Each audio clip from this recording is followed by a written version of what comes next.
Good morning दोस्तों। आशा करता हूँ कि आप बेहतर होंगे और आपकी तैयारी बहुत ही बेहतर चल रही होगी। स्वागत है आपका एक बार फिर से श्री सुंदरम एकेडमी के प्लेटफॉर्म पे, जहां हम लोग डिस्कशन कर रहे हैं मध्य प्रदेश लोक सेवा आयोग के लिए सबसे संभावित प्रश्नों की।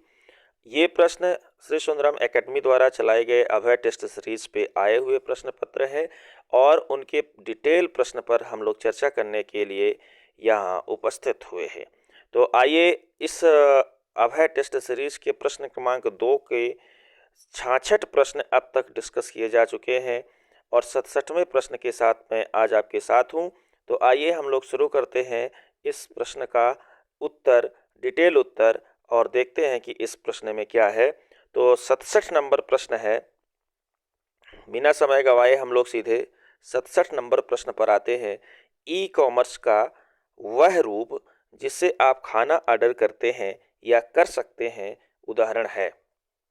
तो ई कॉमर्स का वह रूप जिससे आप खाना ऑर्डर कर सकते हैं, इसका मतलब ये फूड डिलीवरी सिस्टम जो आप जिससे खाना ऑर्डर करते हैं वो भी ई कॉमर्स का उदाहरण है। जिस प्रकार से आप जोमेटो, स्विगी, डोमिनोज से आप खाना ऑर्डर करते हैं, तो इस प्रकार के खाना ऑर्डर कर सकने वाले जो बिजनेस है वो किस प्रकार का बिजनेस है। तो यह देखिए, B2B, बिजनेस टू बिजनेस, इसलिए नहीं कि बिजनेस टू बिजनेस में एक साइड भी बिजनेस दूसरे साइड भी बिजनेस होता है।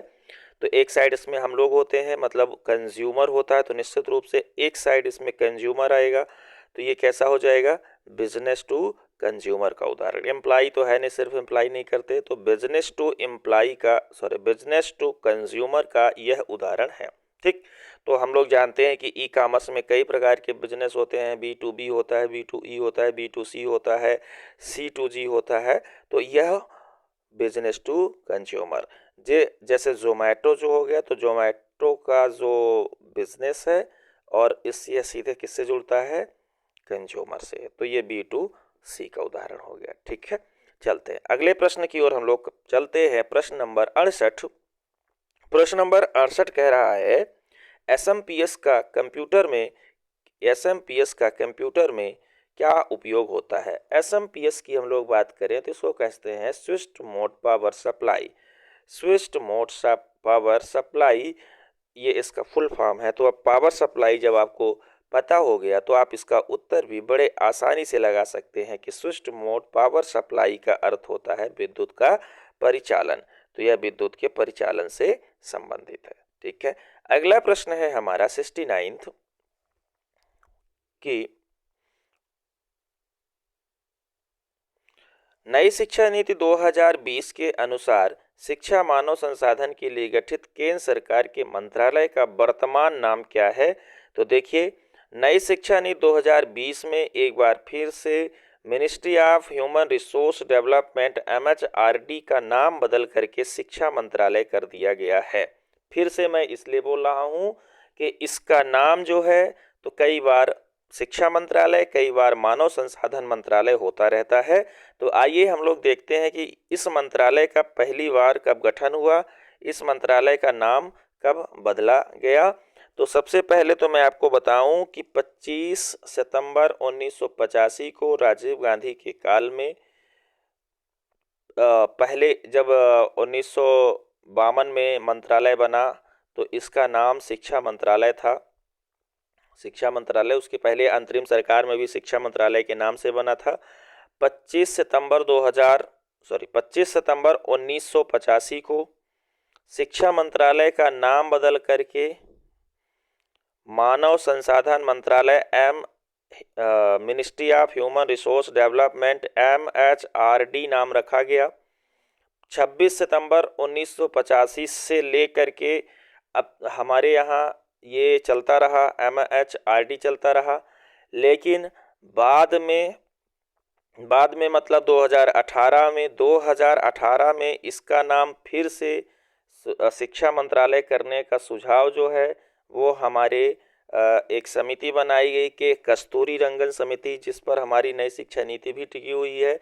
तो के कस्तूरी रंगन समिति के आधार पर 2018 में यह सुझाव दिया गया कि MHRD का नाम बदल करके फिर से शिक्षा मंत्रालय कर दिया जाए। तो इसमें जो मूल विचार था वो इंदिरा गांधी राष्ट्रीय कला केंद्र के जो अध्यक्ष हैं राम बहादुर राय, तो राम बहादुर राय का यह मूल विचार था। इंदिरा गांधी राष्ट्रीय कला केंद्र के अध्यक्ष हैं और के कस्तूरी रंगन समिति ने उसको अपने आइडिया में, सुझाव में शामिल किया। इस प्रकार से देखा जाए तो 2018 में ये सुझाव आया कि MHRD का नाम फिर से शिक्षा मंत्रालय कर दिया जाए, तो शिक्षा मंत्रालय यह राष्ट्रपति के मंजूरी के बाद कर दिया गया है। ठीक, तो MHRD now converted to MOE, ministry of education. ठीक, इसके जो केंद्रीय शिक्षा मंत्री हैं वो हैं धर्मेंद्र प्रधान जी।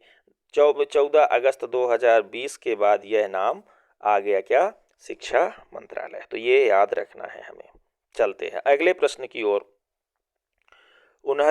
70वां प्रश्न है हमारा आईफोन से संबंधित।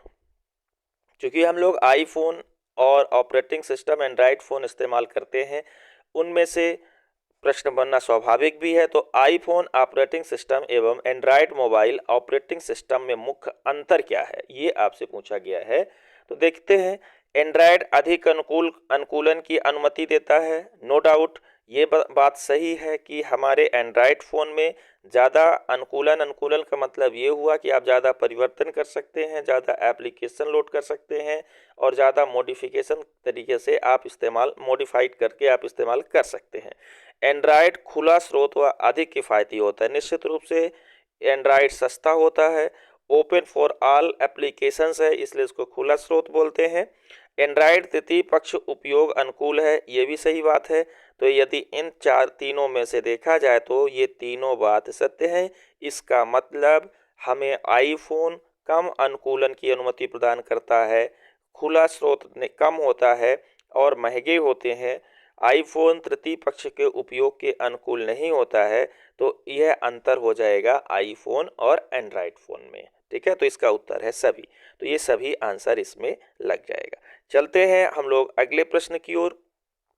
अगला प्रश्न है, भारत में पहली बार लोक सेवा आयोग की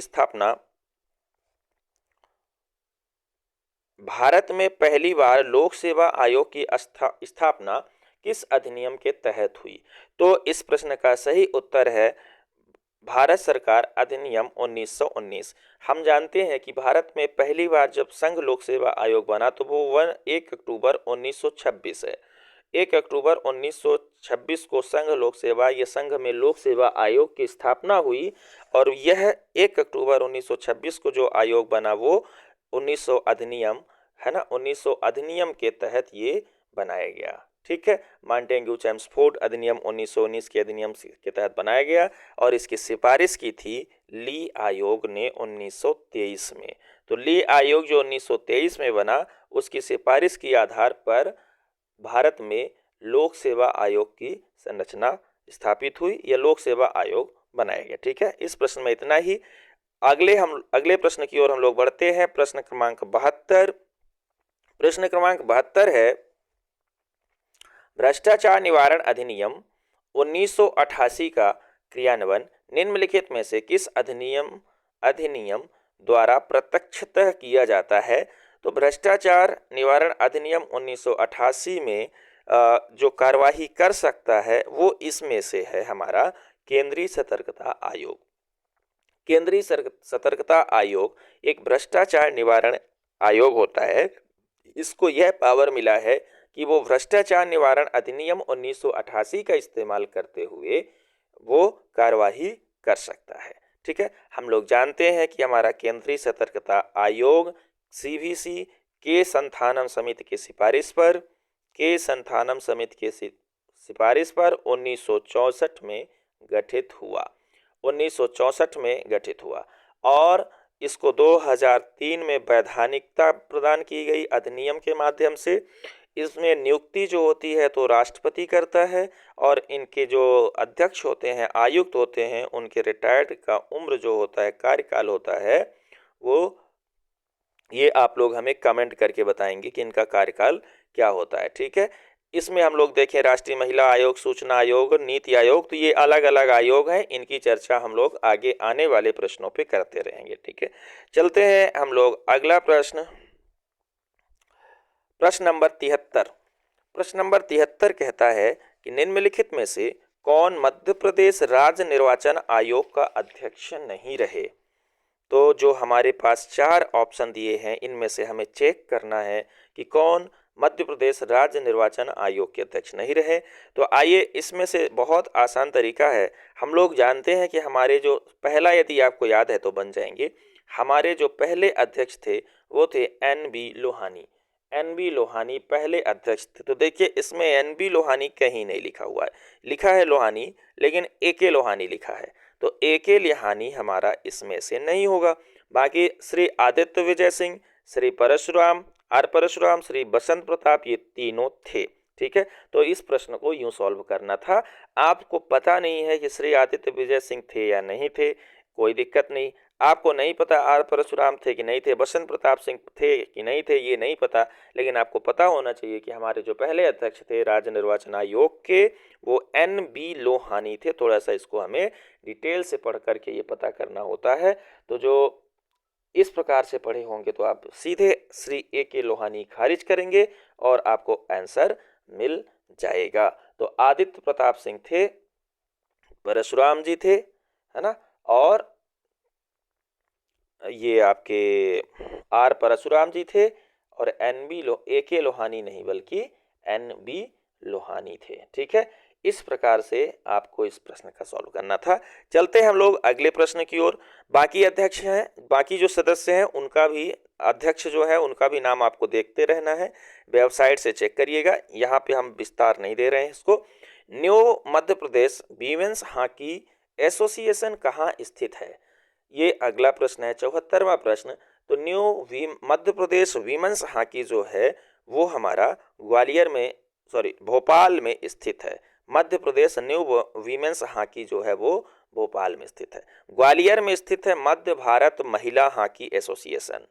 तो ग्वालियर में क्या स्थित है, मध्य भारत हॉकी महिला एसोसिएशन, ये ग्वालियर में स्थित है। भोपाल में स्थित है new Madhya Pradesh women's hockey association. ठीक है, इस प्रकार से जबलपुर में यदि हम लोग देखें तो स्थित है मध्य प्रदेश हॉकी एसोसिएशन। तो MP हॉकी एसोसिएशन जो है वो मूल रूप से MP हॉकी एसोसिएशन जो है वो जबलपुर में, women's hockey association new Madhya Pradesh women's hockey association जो है भोपाल में, और मध्य भारत हॉकी महिला संघ जो है वो ग्वालियर में स्थित है। इंदौर में क्रिकेट है, पारसी क्रिकेट क्लब का है, बहुत सारी चीजें और हैं। ठीक है, चलते हैं हम लोग अगले प्रश्न की ओर। अगला प्रश्न है 75वां प्रश्न हमारा, कि मध्य प्रदेश में 15 अगस्त 2017 को अंतरा योजना किस विभाग द्वारा चलाई गई। तो ये अंतरा योजना से संबंधित प्रश्न है। तो एक जानकारी हमको यहाँ से ये मिल रही है कि अंतरा योजना 15 अगस्त 2017 को चलाई गई। ठीक, यह लोक स्वास्थ्य एवं परिवार कल्याण विभाग मध्य प्रदेश सरकार द्वारा चलाई गई। किसके द्वारा, लोक स्वास्थ्य एवं परिवार कल्याण विभाग द्वारा चलाई गई। इस योजना में यह एक फैमिली प्लानिंग से संबंधित योजना है। इस योजना में गर्भ निरोधक इंजेक्शंस का वितरण किया जाता है। ठीक है, तो अंतरा योजना दो बच्चों के बीच अंतर पैदा करने के लिए, दो बच्चों के बीच अंतर रखने के लिए अंतरा योजना लाई गई है, जिसमें गर्भ निरोधक इंजेक्शन प्रदान किए जाते हैं। ठीक है, ये प्रश्न था। अगला प्रश्न है हमारा 76वां प्रश्न। इस सीरीज का 76वां प्रश्न है, पीके थोंगन समिति का संबंध किससे है। तो पीके थोंगन समिति का संबंध है पंचायत सुधार से। पंचायत सुधार के लिए यह समिति 1989 में लाई गई थी। 1989 में पंचायत सुधार के लिए पीके थोंगन समिति लाई गई थी। इसके अलावा भी हम लोग जानते हैं कि पंचायतों से संबंधित बहुत सारी समितियां, आयोग हैं जिसको आपको पढ़ना है। जैसे कि सबसे पहले बलवंत राय मेहता समिति 1957 में, इसके बाद अशोक मेहता समिति 1977 में, इसके बाद GVK राव समिति 1985 में, इसके बाद आपका LM सिंघवी समिति 1986 में। इस प्रकार से देखा जाए तो Balwant Rai Mehta, Ashok Mehta, GV.K. Rao Mehta, L M Singhvi समिति और PK थोंगन समिति, ये समितियां किससे संबंधित है? सब पंचायत के सुधार से। ठीक है, चलते हैं हम लोग अगले प्रश्न की ओर। अगला प्रश्न 77वां प्रश्न है हमारा। 77वां प्रश्न है कि भारतीय संविधान के किस अनुच्छेद में मानव के दुर्व्यवहार पर प्रतिषेध का प्रावधान है? तो भारतीय संविधान के किस अनुच्छेद में मानव के दुर्व्यापार पर प्रतिषेध का प्रावधान किया गया है? तो यह आर्टिकल है आर्टिकल 2(3). बहुत वेल नोन क्वेश्चन है, नया क्वेश्चन नहीं है कि मानव व्यापार का प्रतिषेध जो है, दुर्व्यापार का प्रतिषेध आर्टिकल 23 में किया गया है। ठीक है, मौलिक अधिकारों के अंतर्गत यह अनुच्छेद आता है आर्टिकल 23। आर्टिकल 24 की बात करें तो आर्टिकल 24 में 14 वर्ष से कम बालकों के कारखानों में नियोजन को प्रतिषेध करने से संबंधित है। मतलब कारखानों में बच्चों का प्रतिषेध है, ये आर्टिकल 24 कहता है। आर्टिकल 22 की बात करें, अनुच्छेद 22 की, तो कुछ दशाओं में गिरफ्तारी का निषेध किया गया है। और आर्टिकल 21 तो हम लोग जानते ही हैं, वेल नोन है कि ये हमारे प्राण एवं दैहिक स्वतंत्रता अर्थात हमारी जीवन की स्वतंत्रता और बाकी जितनी भी निजी स्वतंत्रताएं हैं उन सबसे संबंधित हमारा आर्टिकल है आर्टिकल 21। ठीक है, चलते हैं हम लोग अगले प्रश्न की ओर। अगला प्रश्न 78वां प्रश्न हमारे सामने है। 78वां प्रश्न है, वायु प्रदूषण निवारण नियंत्रक अधिनियम कब लाया गया? तो वायु प्रदूषण नियंत्रक एवं निवारण अधिनियम 1981 में लाया गया। इसका मकसद था भारत में वायु प्रदूषण को कम करना और वायु प्रदूषण को कम करने वाले कारकों पर काम करना। 7 अध्याय 51 धाराओं के साथ यह अधिनियम लागू है। ठीक है, ठीक है, इसमें इतना ही।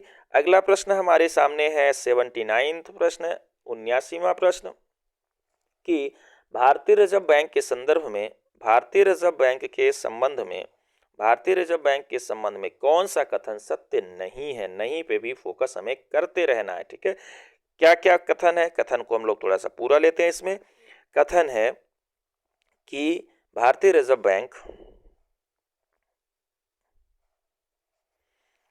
यह किसी भी नोट को वापस ले सकता है। मतलब किसी भी नोट को यह नोट की वापसी कर सकता है, विथड्रॉ कर सकता है। तो यह बात तो सही है। अभी हाल ही में RBI ने 2000 रुपए के नोट को वापस लिया है। ठीक, विथड्रॉ किया है, बाहर बुलाया है। ठीक, मतलब वापस बुलाया है, मार्केट से सोख लिया है, मार्केट से वापस कर लिया है। तो ये वापस कर सकता है, नो डाउट।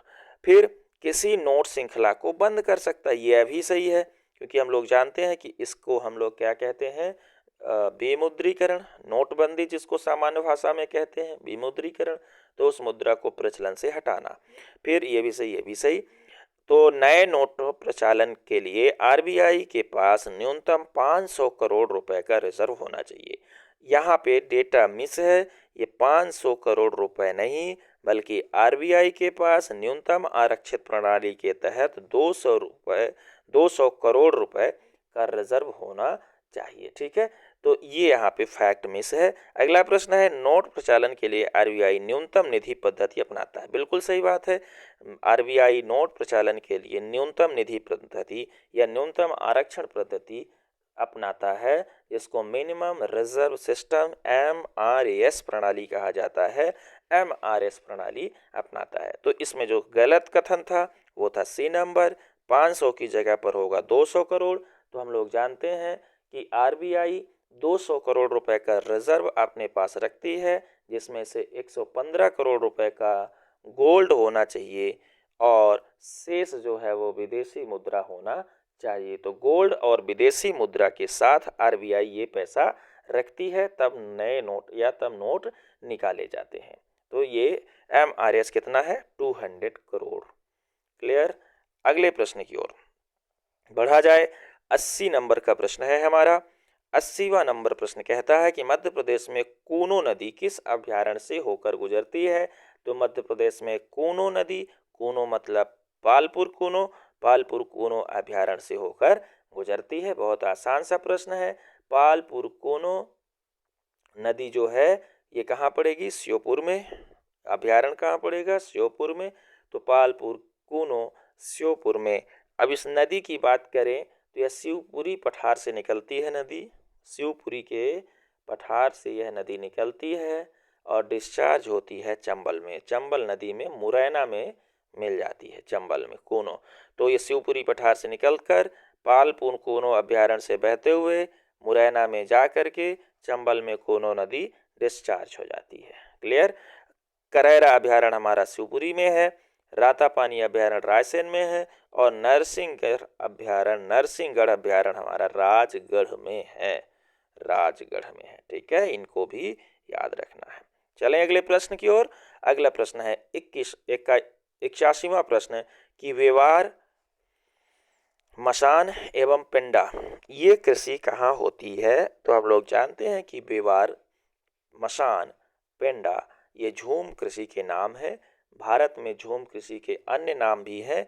हमारे मध्य प्रदेश में यदि हम लोग बात करें तो मध्य प्रदेश में झूम कृषि करने वाली जो प्रमुख जनजाति है वो हमारी बैगा जनजाति है, गोंड जनजाति है। तो मतलब बैगा भी करती है, तो बैगा में इनको बेवार के नाम से जाना जाता है। झूम कृषि के बारे में कुछ हम लोग और भी बातें कर लें तो झूम कृषि एक स्थानांतरणशील कृषि होती है, स्थानांतरणशील कृषि होती है, मतलब चलशील कृषि का नाम है ये। चलशील कृषि में क्या करते हैं कि एक जगह पहले कुछ पेड़ काटेंगे, फिर वो सफाई करने के बाद वहाँ पे फसल उगाएंगे, फसल उगाने के बाद यहाँ क्या करेंगे, खेती करेंगे, फिर उस खेती के सारे अवशेषों को जलाएंगे, आगे बढ़ जाएंगे। इसलिए इस कृषि को काट एवं दाह कृषि भी कहा जाता है। जलाओ और खेती करो, काटो और जलाओ कृषि, काट एवं दाह कृषि भी कहा जाता है। तो इस प्रकार से देखा जाए तो ये काट एवं दाह कृषि है। ठीक है, काट एवं दाह कृषि। चलते हैं हम लोग, इसके और भी नाम है, और भी प्रश्न है हमारे पास। जैसे ही प्रश्न आएंगे उस प्रश्न के हिसाब से इसका डिस्कशन हम लोग आगे बढ़ाते रहेंगे। तो काट एवं दाह कृषि आपको समझ में आ गया। ठीक है, चलते हैं नेक्स्ट क्वेश्चन की ओर। 81 के बाद 82वां नंबर का प्रश्न हमारा है यहाँ पे कि ये 22वां नंबर प्रश्न, भारतीय संविधान के किस अनुच्छेद में उच्चतम न्यायालय की प्रारंभिक अधिकारिता का प्रावधान है? तो प्रारंभिक अधिकारिता से संबंधित इसमें जो अनुच्छेद देखे हैं उसमें हम चर्चा करेंगे। आर्टिकल 32, अनुच्छेद 132, अनुच्छेद 136, अनुच्छेद 143। यदि हम लोग बात करें प्रारंभिक अधिकारिता की प्रावधान का तो आर्टिकल 131 में प्रारंभिक अधिकारिता की बात की गई है। आर्टिकल 131 में जो इनमें से नहीं है। ठीक, आर्टिकल 131 कहता है कि सुप्रीम कोर्ट को कुछ प्रारंभिक अधिकारिता दी गई है, मूल अधिकार दिया गया है, मौलिक मतलब सुप्रीम कोर्ट को कुछ प्रारंभिक या आरंभिक या मूल काम बताए गए हैं। मूल काम सुप्रीम कोर्ट का होता है राज्यों की लड़ाई को समाप्त करना या सुनना, दो राज्यों के बीच के जो झगड़े हैं उनको निपटाना, केंद्र सरकार और राज्य सरकार के बीच के जो झगड़े हैं उनको निपटाना। मतलब ये जो है तो आर्टिकल 131 के तहत मूल अधिकारिता में आते हैं। इसी तरह से यदि इन विकल्पों में देखा जाए तो आर्टिकल 32 को 131 के तहत ही प्रारंभिक अधिकारिता कहा गया है। प्रारंभिक अधिकारिता का मतलब ये कि यहाँ पे सुप्रीम कोर्ट लोगों के अधिकारों की रक्षा करने के लिए रिट जारी करेगी और रिट जारी करना भी सुप्रीम कोर्ट के आरंभिक अधिकार में शामिल है। ठीक है, तो इस प्रकार से इस प्रश्न का उत्तर आर्टिकल 32 हो जाएगा। अगला प्रश्न हमारे पास है 83वां नंबर का प्रश्न। क्या कह रहा है? केंद्र में द्वैध शासन किस अधिनियम के तहत लागू हुआ? तो केंद्र में द्वैध शासन लागू होता है, केंद्र की बात कर रहे हैं। ठीक है, तो केंद्र में द्वैध शासन लागू होता है भारत सरकार अधिनियम 1935 के तहत। देखिए कुछ चीज़ें यहाँ पे मैं क्लियर करूँगा कि केंद्र में द्वैध शासन, प्रांत में द्वैध शासन, केंद्र में द्विसदनीय व्यवस्था और प्रांत में द्विसदनीय व्यवस्था। इसमें 4 चीज़ें हैं, एकदम ये क्लियर होना चाहिए इस प्रश्न को बनने के लिए। पहली चीज़ है केंद्र में द्वैध शासन। कहाँ? द्वैध शासन सेंट्रल में। तो ये इस अधिनियम के तहत आया जो कि इस प्रश्न में लिखा है। ठीक, अगला है राज्य में द्वैध शासन। तो राज्यों में द्वैध शासन की जो शुरुआत होती है वो होती है 1919 के अधिनियम से। ठीक, और राज्यों में शुरू की गई द्वैध शासन प्रणाली को भारत सरकार अधिनियम 1935 से समाप्त कर दिया गया। यहाँ पे द्वैध शासन का मतलब है कुछ विषय आरक्षित हैं गवर्नर के लिए, कुछ विषय पे विधानसभा या जो लोकसभा होगी वो निर्णय लेंगे। तो विषयों को 2 भागों में बांटा गया जिसको द्वैध शासन कहा जा रहा है। ठीक, तो केंद्र में द्वैध शासन 1935 में शुरू किया गया। राज्य में शुरुआत की गई थी 1919 के अधिनियम मांटेंग्यू चम्स्फोर्ड अधिनियम के तहत राज्य में द्वैध शासन की शुरुआत यहाँ से होती है। फिर 1935 में राज्यों में समाप्त कर दिया गया और किया गया सेंट्रल पे, केंद्र पे किया गया। ये 2 बातें क्लियर। अब आते हैं, देखिए एक ऐसे ही प्रश्न पूछता है द्विसदनीय व्यवस्था। तो केंद्र में द्विसदनीय व्यवस्था इसके तहत शुरू की गई थी। केंद्र में द्विसदनीय व्यवस्था, द्विसदनीय अलग है, द्वैध अलग है। द्विसदनीय में 2 हाउस जैसे लोअर हाउस और अपर हाउस बनाए जाते हैं। तो पहली बार सेंट्रल गवर्नमेंट में लोअर हाउस अपर हाउस बनाने का जो प्रचलन आया वो भारत सरकार अधिनियम 1919 के तहत आया। ठीक, और उसके बाद राज्यों में द्विसदनीय व्यवस्था 1935 के तहत शुरू की गई। अधिनियम 1935 के तहत सबसे पहले 6 प्रांतों में द्विसदनीय व्यवस्था बनाई गई। ठीक, तो इस प्रकार से हम लोग देखें कि जब केंद्र में द्वैध शासन पूछे तो हमें 1935 का अधिनियम लगाना है। ठीक, और यदि केंद्र में द्विसदनी तो हमें भारत सरकार अधिनियम 1919 लगाना है। राज्य में द्वैध शासन पूछे तो भारत सरकार अधिनियम 1919 लगाना है, और राज्य में द्विसदनीय व्यवस्था पूछे तो भारत सरकार अधिनियम 1935 लगाना है। यहाँ से इस प्रकार से 4 प्रश्न क्लियर होते हुए अगला प्रश्न लेते हैं हम लोग। अगला प्रश्न है स्वतंत्रता आंदोलन के दौरान कर्मवीर नामक पत्रिका का संपादन किसने किया? तो कर्मवीर पत्रिका का संपादन संबंधित है किससे? माखनलाल चतुर्वेदी जी से, जो हमारे एक भारतीय आत्मा के नाम से प्रसिद्ध राष्ट्रीय कवि है। एक भारतीय आत्मा माखनलाल चतुर्वेदी कर्मवीर नामक पत्रिका का संपादन कर रहे थे। माखनलाल चतुर्वेदी स्वतंत्रता आंदोलन में सीधे सहभागिता कर रहे थे। माखनलाल चतुर्वेदी को हम लोग जानते हैं, तो इनके बारे में और पढ़ने की ज़रूरत है तो पढ़िएगा। हमारे मध्य प्रदेश से संबंधित हैं। होशंगाबाद बावई में इनका जन्म हुआ, तो बावई होशंगाबाद इनकी जन्मस्थली है। इसके अलावा यदि हम लोग बात करें कवि प्रदीप की, तो कवि प्रदीप भी मध्य प्रदेश से संबंधित हैं। उज्जैन के बड़नगर से इनका संबंध है, उज्जैन का बड़नगर।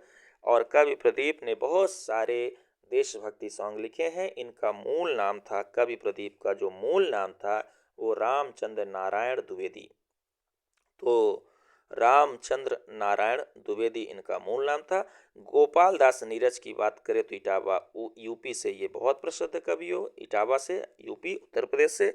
और मैथिली शरण गुप्त राष्ट्रीय कवि, जिनको राष्ट्र कवि की पदवी दी गई है, यह पदवी इनको महात्मा गांधी द्वारा दी गई थी। याद रखना है इसमें, जो सबसे इंपॉर्टेंट है। बाकी रचनाएं आपको इनको पढ़ना है। ठीक है, चलते हैं अगले प्रश्न की ओर। अगला प्रश्न 85वां नंबर प्रश्न हमारे सामने है विज्ञान से, बायोलॉजी का प्रश्न, कि माँ के पहले गाढ़े पीले दूध को चिकित्सीय भाषा में क्या कहा जाता है? देखिए, माँ के पहले गाढ़ा पीला जो दूध होता है, इसको हम लोग प्रोलैक्टिन नहीं कहते, कोलेस्ट्रॉल नहीं कहते, लैक्टोज नहीं कहते, कहते क्या है? कोलेस्ट्रम कहते हैं। कोलेस्ट्रम जो होता है पहला गाढ़ा पीला दूध कहलाता है, जो पोषक तत्वों से भरपूर होता है। इसमें बहुत सारे पोषक तत्व पाए जाते हैं जो बच्चे के लिए बहुत ही अनिवार्य होता है। तो वही पीला गाढ़ा दूध जो चिकित्सीय भाषा में कोलेस्ट्रम कहलाता है। प्रोलैक्टिन, प्रोलैक्टिन हम लोग जानते हैं कि एक हार्मोन होता है। ये हार्मोन होता है और ये हार्मोन जो है तो कोलेस्ट्रम या दुग्ध स्रावण के लिए स्तनियों में जरूरी होता है। तो इसका संबंध प्रोलैक्टिन दूध स्रावित करने वाले हार्मोन से है, ये हार्मोन है, ठीक है। इसके अलावा कोलेस्ट्रॉल की बात करें तो कोलेस्ट्रॉल हमारे शरीर में एक टाइप का वसा होता है, फैट होता है, जिसका जो श्रावण होता है, एक्सक्रीशन होता है, वो लीवर से होता है और ये हमारे कोशिकाओं की झिल्ली में इकट्ठा होता जाता है, जो कि नुकसानदेह है कोलेस्ट्रॉल, ठीक है। लैक्टोज की बात करें तो लैक्टोज एक प्रकार का दुग्ध शर्करा है, ठीक है, शर्करा है जो दूध में पाई जाती है। चलते हैं अगले प्रश्न की ओर। अगला 86वां नंबर प्रश्न हमारा है, राजा भोज किस वंश के शासक हुए? बहुत ही सरल प्रश्न है। राजा भोज वेल नोन शासक है, तो ये परमार वंश के शासक हुए। हम लोग जानते हैं कि 1010 से लेकर के 1055 तक मध्य प्रदेश के मालवा क्षेत्र में, धार क्षेत्र में, इनकी राजधानी धार में इन्होंने शासन किया है। बाकी इसमें तैलब की बात करें तो तैलब शासक है, तैलब चालुक्य वंश का शासक है। इस प्रकार से गुर्जर प्रतिहार एक अलग अलग वंश हैं, ठीक है। तो राजा भोज ने बहुत सारी चीज़ें मध्य प्रदेश में बनवाई हैं, उनको ध्यान में रखते हुए पढ़िएगा। अगले प्रश्न पत्र में कहीं ये प्रश्न जरूर है कि राजा भोज ने क्या बनवाया है, वहां पे हम लोग इसको डिटेल से डिस्कस करेंगे। 87वां नंबर प्रश्न है साइंस से कि सोडा वाटर एवं शीतल पेय पदार्थों में कौन सा अम्ल मिलाया जाता है? तो सोडा वाटर एवं शीतल पेय पदार्थों में कार्बोनिक अम्ल मिलाया जाता है, H2CO3। H2CO3 कार्बोनिक अम्ल है, यह सोडा वाटर एवं शीतल पेय पदार्थों में मिलाया जाता है। यह एक प्रकार का एसिड है, इसमें खाना जल्दी पचता है, मतलब पाचन का काम जल्दी करता है, ठीक है। दुर्बल अम्ल होते हैं सब। इस प्रकार से देखा जाए तो एसिडिक एसिड जो होता है इसका CH3COOH, एसिटिक एसिड जो होता है इसका उपयोग सिरका एवं खाद्य प्रसंस्करण उद्योग में करते हैं। इसी प्रकार से फार्मिक अम्ल जो होता है वो इंडस्ट्री में इस्तेमाल होता है, खासकर रबर, टेनिन, चमड़ा उद्योग में इसका इस्तेमाल किया जाता है। फार्मिक अम्ल कहाँ पाया जाता है? इसका जो नेचुरल सोर्स है, तो हम लोग ऐसे एक प्रश्न बनता है ना कि चींटी के डंक में, बर्र के डंक में ये अम्ल पाया जाता है। ऑक्जेलिक एसिड जो होता है ये कपड़ों की धुलाई और रंगाई उद्योग में इसका इस्तेमाल किया जाता है। कपड़ों में क्या नाम है आपका, जिद्दी दाग छुड़ाने के लिए ऑक्जेलिक एसिड का इस्तेमाल किया जाता है, ठीक है। तो 87 नंबर प्रश्न में इतना ही। हम चलते हैं प्रश्न क्रमांक 88 की ओर। प्रश्न क्रमांक 88 हमारा है यहाँ पर निर्वाचन आयोग से संबंधित कि राष्ट्रीय निर्वाचन आयोग निम्नलिखित में से कौन सा कार्य नहीं करता है? तो राष्ट्रीय निर्वाचन आयोग देखते हैं कौन सा काम नहीं करता। संविधान के भाग 15 के तहत कार्य, तो भाग 15 में निर्वाचन आयोग का प्रावधान है, निश्चित रूप से उसके तहत उसको काम दिया गया है। संविधान के अनुच्छेद 324 के तहत काम, निश्चित रूप से इसमें इसको निर्वाचनों के अधीक्षण निर्देशन की जिम्मेदारी दी गई है 324 में, और वो काम ये करता है। तो ये भी सही, ये भी सही। मतदाता पहचान पत्र जारी करना, ये भी सही। लेकिन संविधान के भाग 243 ई के तहत काम यह नहीं करता।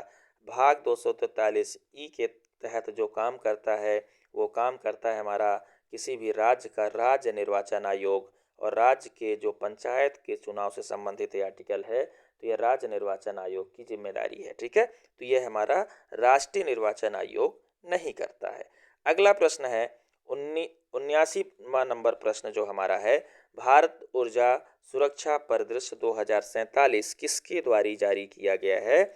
तो भारत ऊर्जा सुरक्षा परिदृश्य 2047 नीति आयोग के द्वारा जारी किया गया है, ठीक है। तो भारत में हरित ऊर्जा को बढ़ाने के लिए, हरित ऊर्जा के विकास के लिए, हरित ऊर्जा मतलब सुरक्षा, नवकरणीय ऊर्जा के अच्छे शोधन के लिए, अच्छे शोध के लिए, उसको बढ़ावा देने के लिए भारत ऊर्जा परिदृश्य लाया गया है। हाल ही में 20 जुलाई 2023 को इसका तीसरा संस्करण 3.0 भी लागू किया गया। इसके अंतर्गत सौर, पवन, जैव ईंधन, तेल, गैस आदि ऊर्जा को बढ़ावा दिया जाएगा, ठीक है। इस प्रश्न में इतना ही। 90 नंबर प्रश्न पर आते हैं हम लोग। प्रश्न नंबर 90 कहता है कि चंपतराव एवं छत्रसाल कहाँ के शासक हुए।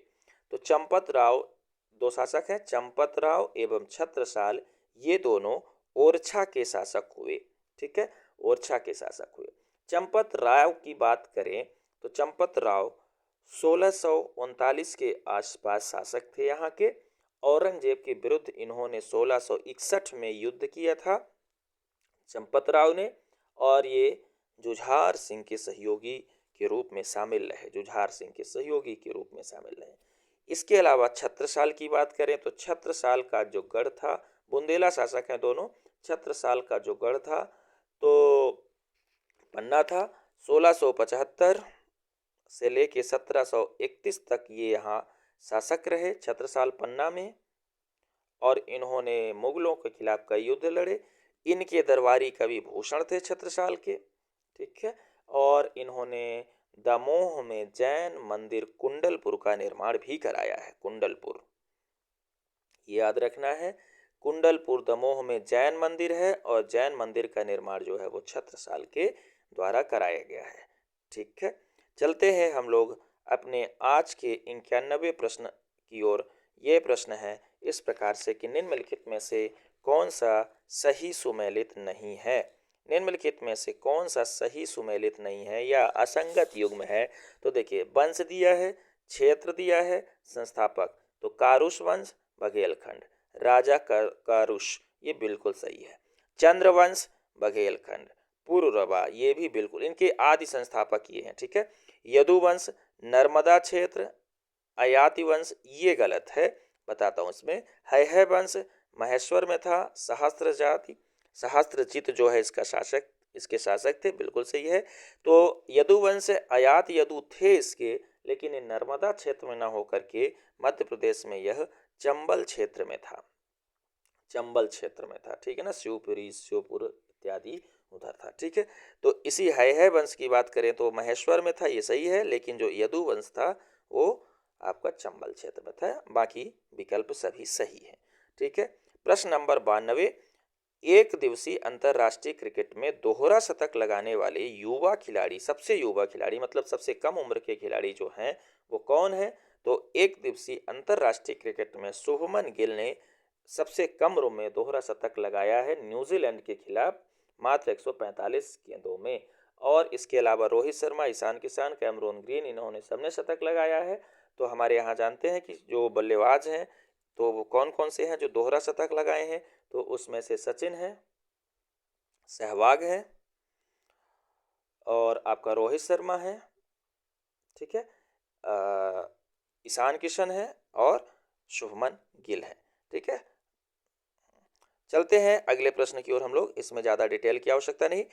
93वां प्रश्न जो हमारा है कि 25वें शीतकालीन ओलंपिक 2026 का आयोजन कहाँ होगा। तो 25वां शीतकालीन 2026 शीतकालीन ओलंपिक जो है 2026 में वो इटली में होगा। इटली के मिलान शहर में ये आयोजित किया जाएगा, मिलान शहर में। ठीक है, तो 2026 का ओलंपिक यहाँ।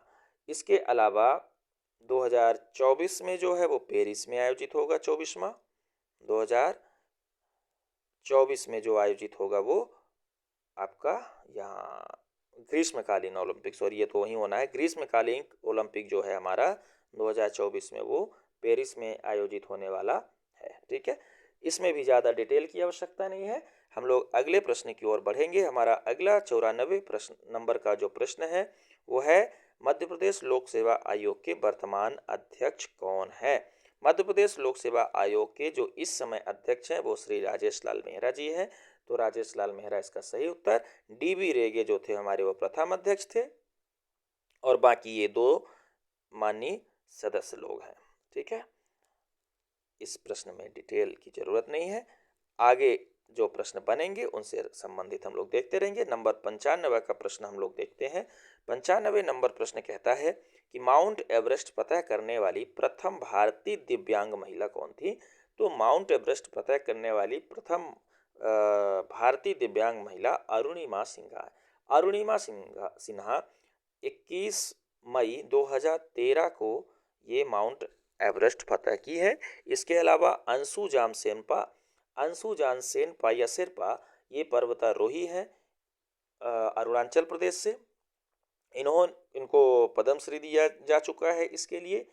यह अंशु जामसेनपा जो है तो 5 दिनों में 2 बार एवरेस्ट चढ़ने का रिकॉर्ड बनाया है। तो 5 दिनों में 2 बार एवरेस्ट चढ़ने वाली ये भारत की पहली महिला बनी है अंशु जामसेनपा।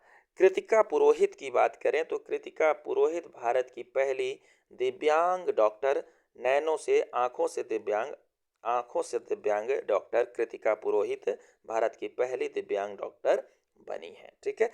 मेहर मूस की बात करें तो मेहर मूस वो महिला हैं जिन्होंने भारत की तरफ से सबसे पहली बार अंटार्कटिका पर पहुंची हैं और अंटार्कटिका में जाने वाली पहली भारतीय महिला का खिताब इनके पास है। इसके अलावा इन्होंने 180 देशों की यात्रा की है, यह भी उल्लेखनीय है।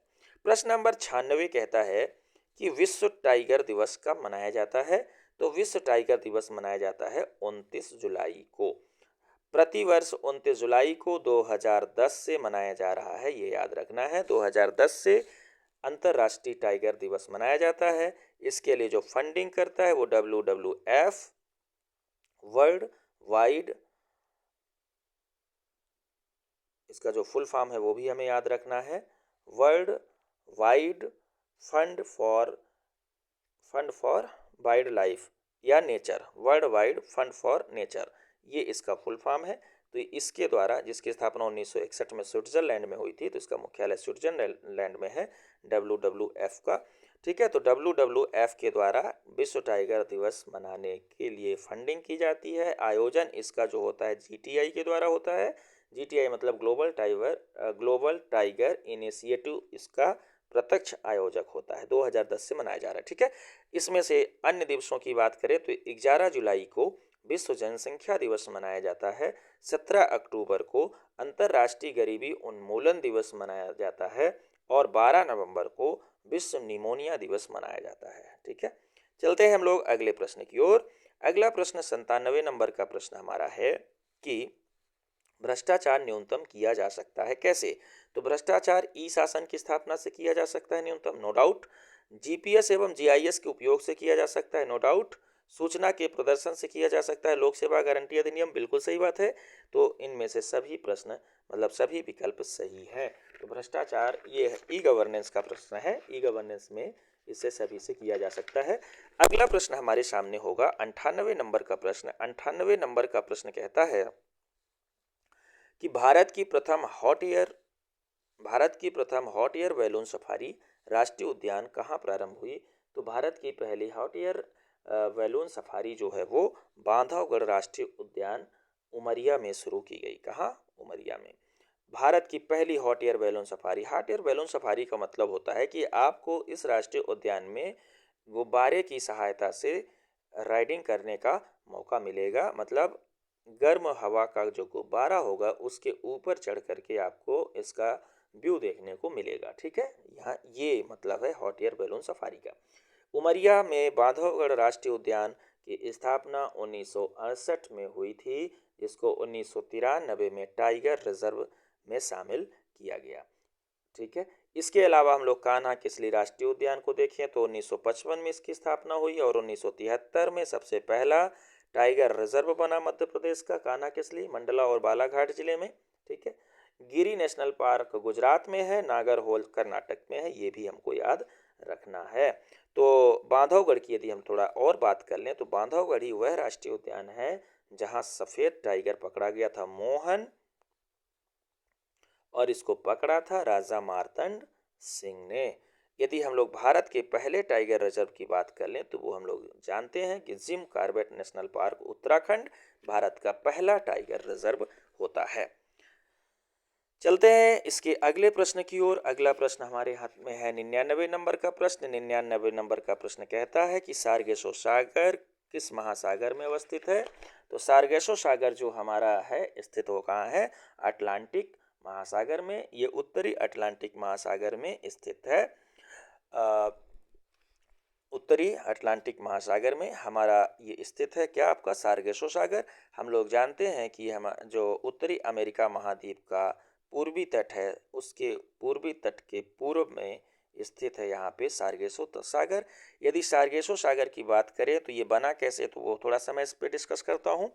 सार्गेसो सागर में यहाँ पे दो जलधाराएं, एक केनारी जलधारा, एक गल्फ स्ट्रीम जलधारा मिलती हैं। यहाँ से केनारी उत्तरी ध्रुव से आती है जो ठंडी जलधारा, और नीचे से गल्फ स्ट्रीम गर्म जलधारा, दोनों के मिलान से यहाँ पे सार्गेसो सागर में एक अलग स्थिति उत्पन्न होती है, जिसके कारण ये यहाँ पे घास या शैवाल की उत्पत्ति के लिए अनुकूल होता है।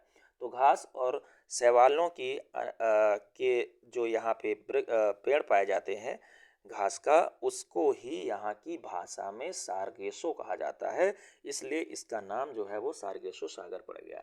यह एकमात्र सागर ऐसा है जिसका कोई कोस्ट नहीं, जिसका कोई तट नहीं है, तट से थोड़ा सा दूर है, इसका कोई कोस्ट नहीं। कुल मिला के ये अटलांटिक महासागर में बीचों बीच स्थित है।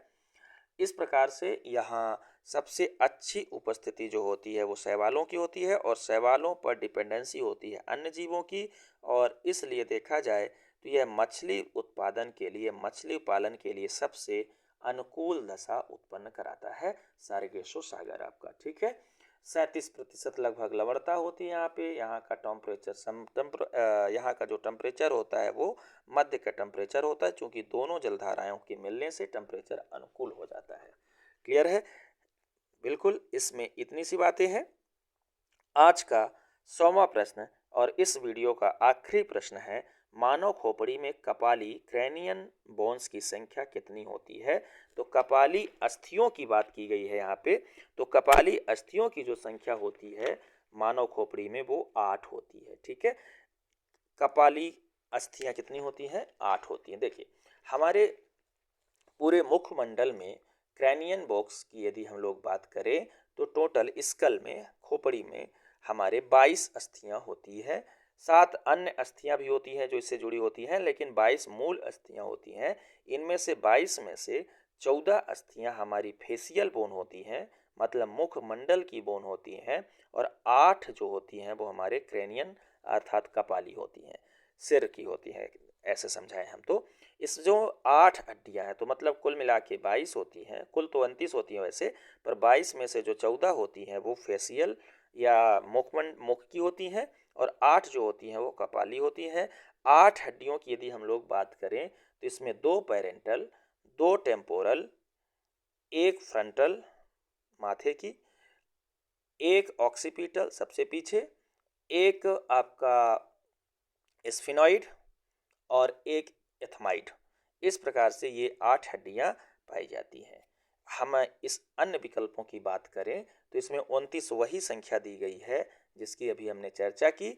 और यदि 12 की बात करें तो 12 हमारे मानव में कपाली तंत्रिकाएं होती हैं, अस्थियां नहीं बल्कि कपाली तंत्रिकाएं। तो कपाली नर्व्स या क्रेनियन नर्व्स की बात करें तो उनकी संख्या 12 जोड़ी होती है।